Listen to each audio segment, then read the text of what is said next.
Hello everyone, welcome to the channel Just Reasoning. Hello everyone, welcome to the channel Just Reasoning. कैसे हैं आप लोग? I hope आप लोग अच्छे होंगे। कैसे चल रही है आप लोग की पढ़ाई? और आज मैं फिर से लेकर आई हूँ 300 पजल सीरीज के क्वेश्चंस। तो चलिए शुरू करते हैं। आज का पजल है सिटिंग अरेंजमेंट है। 8 person are sitting around a circular table. Circular table को क्या मैं स्ट्रेट लाइन से दिखाऊं? क्या मैं कराऊं स्ट्रेट लाइन से? मैं स्ट्रेट लाइन से करवाती हूँ। सर्कुलर टेबल को 1 2 3 4 5 6 7 8 पर्सन है। In such a way that some are facing inside while some are facing outside. कुछ लोग इनसाइड फेस कर रहे हैं, कुछ लोग आउटसाइड फेस कर रहे हैं। तो इनसाइड आउटसाइड को हम लोग क्या लेके फेस करवाएंगे? इनसाइड मतलब नॉर्थ और आउटसाइड मतलब साउथ। ठीक है, इसी को एक सर्कुलर सर्कल मानिए। देखिए, इसको क्लियर कर लीजिए, तब आपको उसमें कोई प्रॉब्लम नहीं होगा। इनसाइड मतलब टुवर्ड्स द टेबल, और ये आउटसाइड, आउटसाइड मतलब आउटसाइड। अब आउटसाइड, इसको, इस थ्रेड को ऐसे करके खोल दीजिए। इमेजिन करिए इसको यहां से आपने तोड़ा, तोड़ के ये बना स्ट्रेट लाइन। यही चीज तो ये एक स्ट्रेट लाइन में आ गया।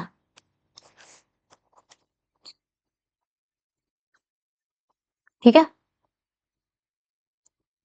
ये अगर यही धागा स्ट्रेट लाइन हो गया तो क्या होगा? ये तो अंदर के अंदर ही रहेगा।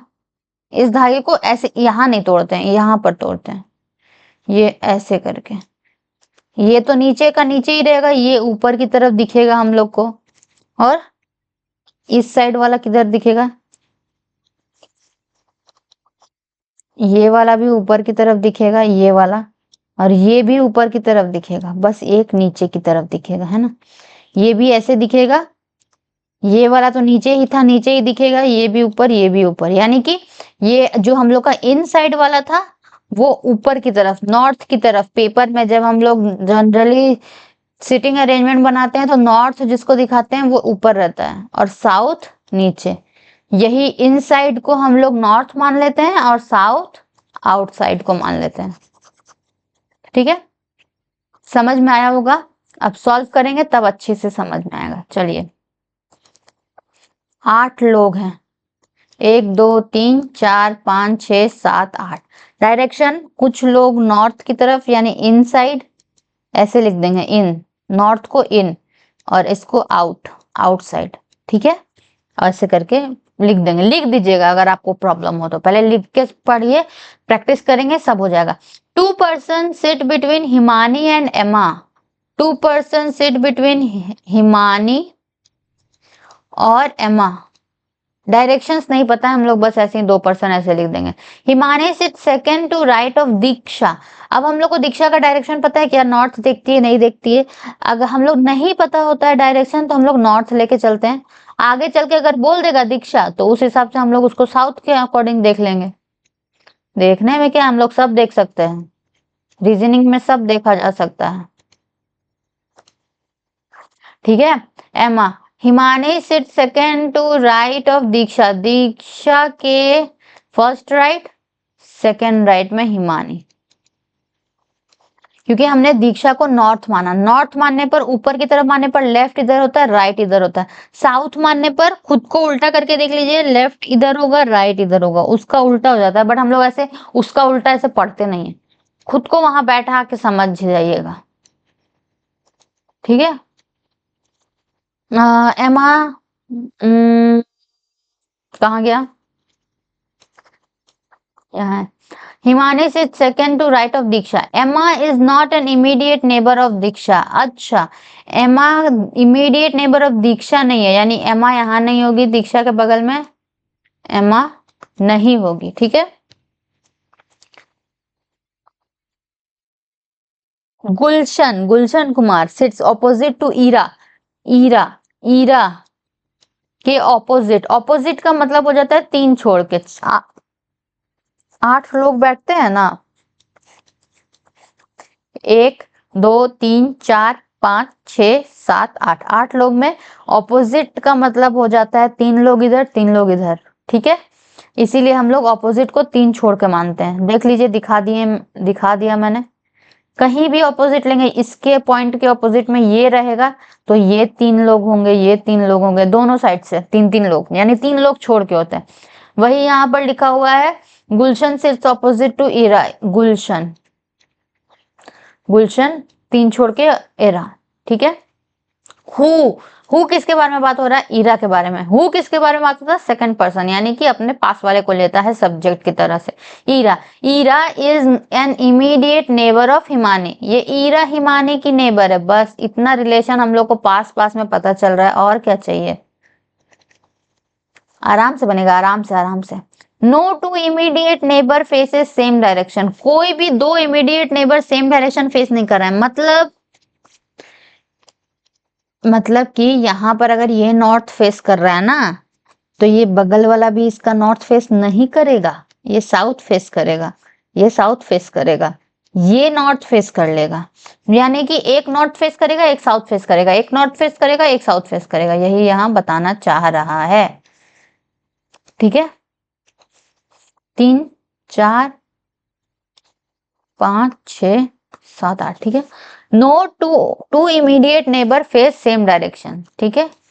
2 से 7 डायरेक्शन में नहीं फेस कर रहा, बता दिए। यानी कि एक नॉर्थ एक साउथ ऐसे है। Jaikant sit second to left of Gulshan. Gulshan से फर्स्ट लेफ्ट, सेकंड लेफ्ट में Jaikant.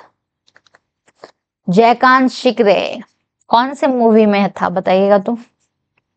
Fawad sit second to left of Kritika who faces Himani. Himani को भी फेस करने वाली आ गई है, यानी हिमानी से 3 छोड़ के कौन है? कृतिका। हु कृतिका के बारे में, यानी हु फेसेस हिमानी, मतलब कृतिका हिमानी को फेस कर रही है। और क्या है? Fawad sit second to the left of Kritika. Kritika से फर्स्ट लेफ्ट और सेकंड लेफ्ट में फवाद है, ठीक है। अब चलिए स्टार्ट करते हैं। इतना सारा कंडीशन हो गया। इन आउट के बारे में अभी कुछ भी, किसी का भी इनसाइड फेस करने का तो कुछ नहीं बताया ना। कोई इनसाइड फेस कर रहा है, कोई आउटसाइड फेस कर रहा है, पर्टिकुलर किसी पर्सन का तो फेसेस के बारे में हम लोग को नहीं बताया। हम लोग कहीं भी ले सकते हैं।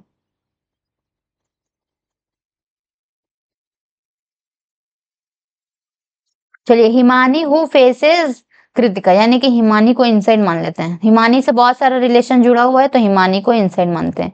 अगर हिमानी इनसाइड है, बस एक जन से हम लोग को पता चलेगा, इसके आसपास का आउटसाइड होगा। फिर ये आउटसाइड है तो ये इनसाइड, आराम से ये हमारा बन जाएगा।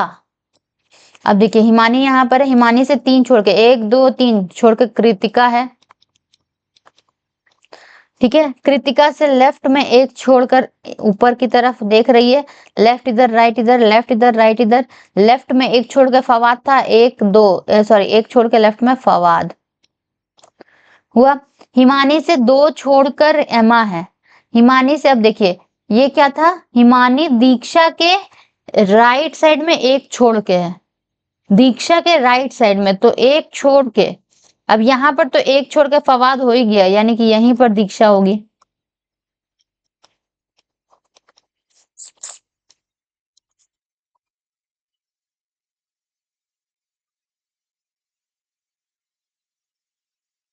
दीक्षा से राइट में 1 छोड़ के हिमानी आ गया।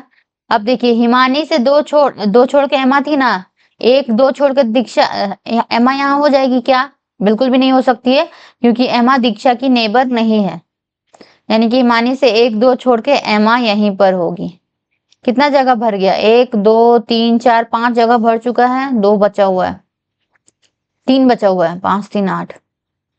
अब देखिए, ईरा, हिमानी और गुलशन, ईरा की नेबर है हिमानी, तो ईरा यहाँ हो सकती है या फिर ईरा यहाँ हो सकती है, लेकिन एक कंडीशन पर, ईरा से 3 छोड़ के गुलशन होना चाहिए।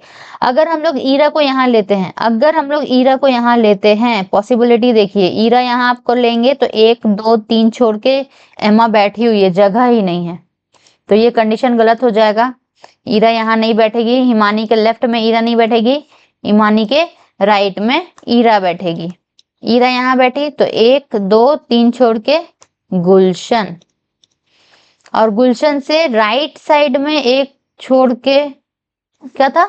Jaikant sit second to left of Gulshan, Gulshan से लेफ्ट साइड में एक छोड़ के जयकांत है, तो यहाँ पर ये लेफ्ट साइड में एक छोड़ के मतलब दीक्षा और जयकांत। ये एक स्ट्रेट लाइन नहीं है बाय द वे, इसका कोई एंड पॉइंट नहीं होता है, लेफ्ट पॉइंट राइट पॉइंट, ये एक सर्कल है, ठीक है। इसको, ये सर्कल था ना सर्कुलर, इसी वजह से मैंने यहाँ पर उसके लेफ्ट में भी आदमी बैठा हुआ है, मैंने इसका एग्जाम्पल बहुत अच्छे से पहले कोई वीडियोस में दिखाया है, ठीक है। तो ये हमारा क्वेश्चन सारा कंडीशंस हो चुका है, बस हमारा बन गया, ठीक है जी। अब हम लोग देखते हैं इससे related question. Who among the following sits second to left of Jaikant? Jaikant पहले देख कहाँ रहा है? जयकांत साउथ में देख रहा है, साउथ में मतलब नीचे के साइड में, नीचे के साइड में देख रहा है तो इसका लेफ्ट इधर, राइट इधर होगा। क्वेश्चन क्या था? Second to left of Jaikant, तो जयकांत के सेकंड, फर्स्ट लेफ्ट में हिमांशी, हिमानी, सेकंड लेफ्ट में ईरा, आंसर होगा ईरा। कहाँ गया मेरा पेन का टिक, ये नहीं दिखता।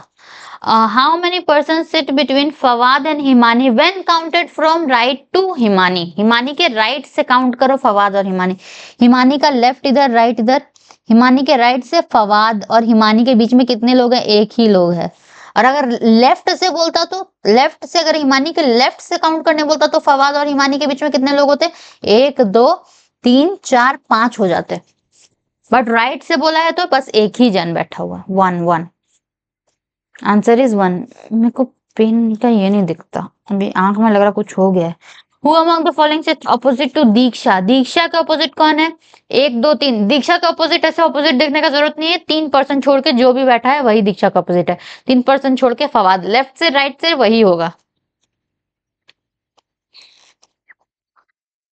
हो, लंबा क्वेश्चन है। Who among the following statement, which among the following statement is true about Kritika? Kritika के बारे में क्या क्या बात बोला गया है?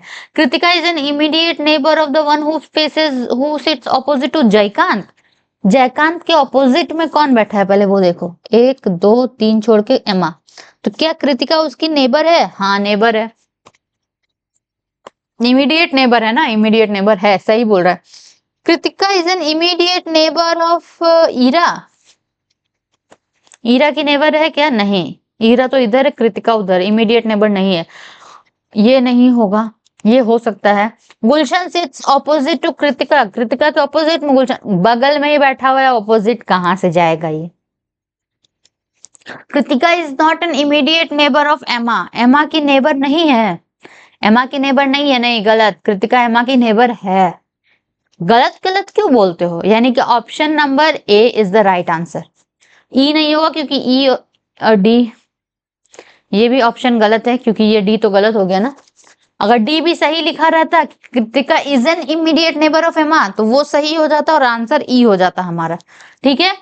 Who among the following sits third to left right of the one who sits second? Shanti, Shanti, देखते हैं। Who among the following sits third to right of the one who sits second to left of Fawad? उल्टा पढ़ेंगे, फवाद से second to left कौन है? फवाद जहां भी है उसका फर्स्ट लेफ्ट सेकंड लेफ्ट में कौन है? और उस आदमी का बोल रहा है थर्ड टू राइट, उस आदमी का first second third to right में जो भी बैठा रहेगा। तो पहले फवाद का सेकंड टू लेफ्ट देख लेते हैं।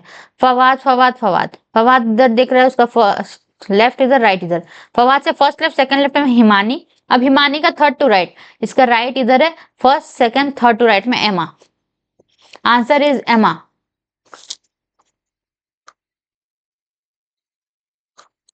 एमा तो यहाँ पर है ही नहीं, यानी none of the following, sorry मतलब नन ऑफ द अबव होगा क्या? देखते हैं answer, E A B D C, E A B D C. तो देखिए ये मुझे लास्ट क्लास में मेरा इतना प्रैक्टिस है फिर भी मुझे ई आंसर देने में गलत लग रहा था कि गलत है, लगता है नन ऑफ दीज भी एक एग्जाम आंसर हो सकता है। अपना पजल पर कॉन्फिडेंस बना के रखिएगा, आपने पजल बनाया है, सारे सही हो रहे हैं तो ये आंसर नन ऑफ दीज भी होता है एग्जाम में। ठीक है, अगर नन ऑफ दीज आए तो उसको छोड़ के मत आइएगा कोई और गलती से कि अपने ऊपर ब्लेम भी मत ले लीजिएगा। नहीं, आपने इतना मेहनत से अगर पजल बनाया है, सारे सही हो रहे हैं, तो नन ऑफ दीज भी आंसर हो सकता है। ठीक है, क्योंकि ये थोड़ा सा मुझे भी अभी लगा, इतना ये होने के बाद में भी मुझे लगा कि नन ऑफ दीज नहीं होना चाहिए, क्योंकि सारा तो आंसर सही आ रहा है, लेकिन नन ऑफ दीज भी होगा। देखा आपने, तो ऐसे आप लोग सीखते हैं। तो ये आपका 300 पजल सीरीज का वीडियो खत्म होता है। आई होप आप लोग को अच्छा लगा होगा। कैसा लगा आप लोग जरूर कमेंट करिएगा। और IBPS RRB की तैयारी में ये सारे पजल बहुत ही हेल्प करेंगे। आप लोगों के बेसिक्स कंप्लीट हो जाएगा, उसके बाद से हम लोग क्या करेंगे, एक एक दिन में 3-3 पजल करवाएंगे आप लोगों को। तो उससे आप लोगों को कहीं और कोई पजल खोजने का जरूरत नहीं होगा। आप डेली मेरा सिर्फ एक वीडियो देख लीजिएगा पजल के लिए, और बाकी बात और सारे टॉपिक्स पर भी मैं कुछ ना कुछ करूंगी। ठीक है, अगर आप लोग सपोर्ट करेंगे तो, चैनल को सब्सक्राइब करेंगे तो, कमेंट करेंगे तो, क्योंकि बहुत मेहनत लगता है और उसके हिसाब से अभी ये नहीं हो रहा है, इसलिए। थैंक यू फॉर वॉचिंग, मिलते हैं नेक्स्ट वीडियो में।